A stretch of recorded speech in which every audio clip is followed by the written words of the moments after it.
70 फूट रोडवरील भाजी मंडई भरविण्याबाबत आडम मास्तरांचा दिशाभूल करण्याचा प्रयत्न। 70 फूट रोडवर भाजीपाले विक्री बसले तर आम्ही त्या ठिकाणी रास्ता रोको करू, विष्णू कारंपुरी महाराज यांचा इशारा। सोलापूर शहरातील पूर्व भागातील कुमटा नाकापासून अक्कलकोट रोड रस्ता जोडलेला 70 फूट रोडवर गेले अनेक वर्षापासून अनधिकृत भाजी विक्रेते व गृहोपयोगी वस्तू विकणारे व्यापारी बसतात। त्यामुळे 70 फूट रोड भाजी विक्रेत्यांमुळे पूर्णपणे अडथळे निर्माण होतात। त्यामुळे वाहनधारकांना रहदारीस अडथळा होऊन अनेक अपघात झाले आहेत। या अपघातात गरीब, कामगार, महिला, विद्यार्थी, विद्यार्थिनी, वृद्ध असे अनेक लोकांचे मृत्यू झालेला आहे। ते मृत्यू या 70 फूट रोडवर दोन्ही बाजूला अनधिकृतपणे बसणाऱ्या भाजी विक्रेते व व्यवसायामुळे झाला आहे। त्यामुळे महापालिकेच्या अतिक्रमण विभागाने गेल्या महिन्याभरापासून भाजी विक्रेत्यांना बसू न देता वारंवार कारवाई करीत आहेत। असे असताना माजी आमदार कॉम्रेड नरसय्या आडम मास्तर यांनी भाजी विक्रेत्यांची याच ठिकाणी व्यवसाय परवानगी मिळावी असा अजब व बेकायदेशीर मागणी घेऊन विविध आंदोलने करीत आहेत आणि मुख्यमंत्र्यांना घेराव घालण्याचे आंदोलन जाहीर केले आणि प्रसिद्धी मिळवण्यासाठी केविलवाणा प्रयत्न करीत आहेत। हे अत्यंत दुर्दैव व सोलापूरच्या विकासाला बाधा निर्माण करणारी आहे। यातच 3/7/2025 रोजी राज्याचे उपमुख्यमंत्री माननीय श्री एकनाथ शिंदे साहेब पंढरपूर दौऱ्यासाठी सोलापूरला आले असता विमानतळावर शिष्टमंडळाद्वारे भेटून निवेदन दिले। त्यावेळी एकनाथ शिंदे साहेब 70 फूट रोडवर भाजी विक्री परवानगी दिली अशा प्रकारची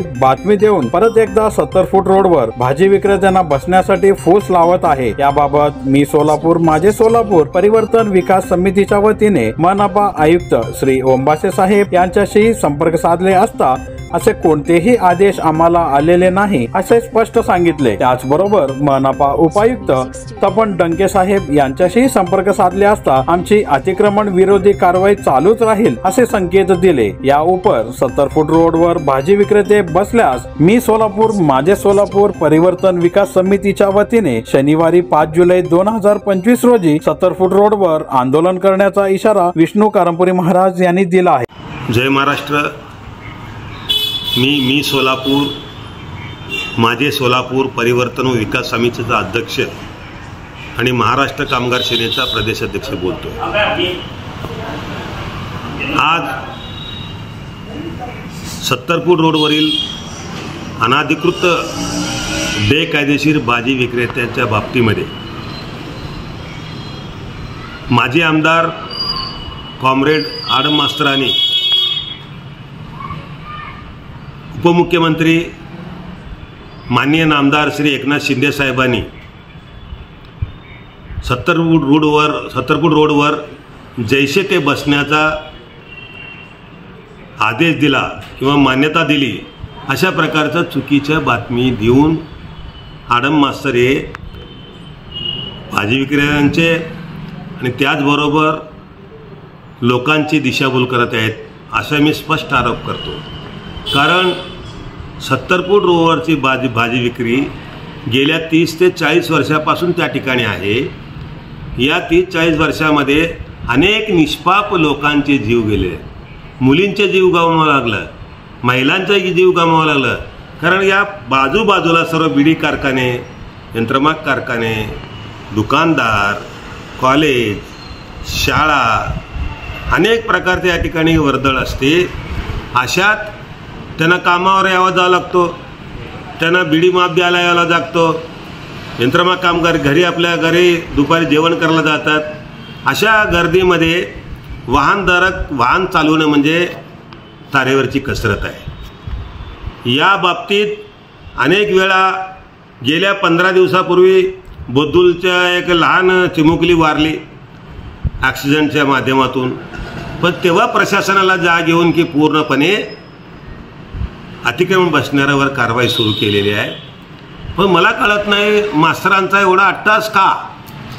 70 फूट रोडवरच भाजी विक्रेत्यांचा सपोर्ट करा अट्टास का?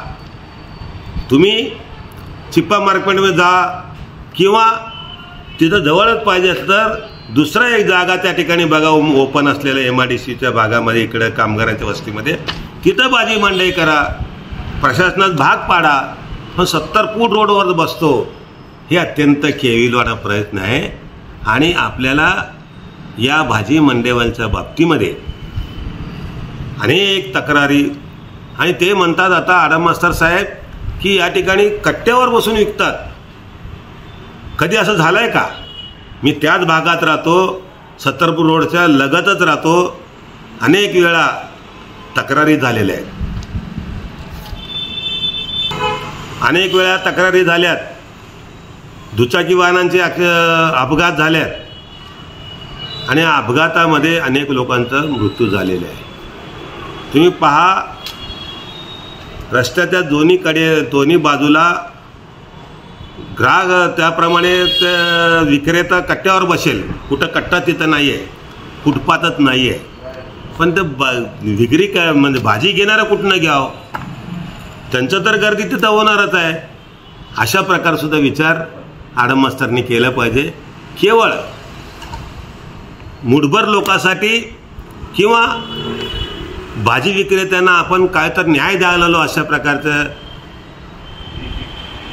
परिस्थिती निर्माण करून परत त्या ठिकाणी भाजी मंडई निर्माण करणं म्हणजे गरिबांचं आणि मुलांचं, कामगारांचं आणि पदचाऱ्यांचं मृत्यूस कारणीभूत आडम मास्तर राहणार आहे. प्रशासन अनेक दिवसापासून, यापूर्वी केंगणारकर साहेबांनी, भीमाशंकर केंगणार साहेबांनी हे सुद्धा ते बंद पाडलं होतं, त्यावेळी देखील असं झालं. त्यानंतर मध्ये एकदा अशाच प्रकारचा अतिक्रमण विरोध मोर्चा काढला. माजी नगरसेविका आडम मास्तरांच्या धर्मपत्नी कामिनी आडम मॅडमनी त्याचा मोर्चात सहभाग घेतला, त्याचा पुढाकार केला. म्हणून त्याला मी कामिनी आडम मॅडमचा नगरसेवक पद रद्द करा, अतिक्रमणाला प्रोत्साहन करता अशा प्रकारची मागणी केली. तेव्हा आडम मास्तराच्या पत्नीने त्यावर सहभाग सोडून दिला. असं किती दिवस आपण करणार आहात? आपण भाजी मंडईसाठी जागा हुडका किंवा भाजी मंडईसाठी वेगळे प्रकारचे त्या ठिकाणी जागा बघा. असं न करता केवळ प्रशासनाला दबाव आणण्यासाठी मी मुख्यमंत्र्यांना घेरावा घालतो, दिशाभूल करण्याचं निवेदन देणं आणि परत त्या ठिकाणी भाजी मंडई करणं हे मास्तर साहेबांना शोभणार नाही.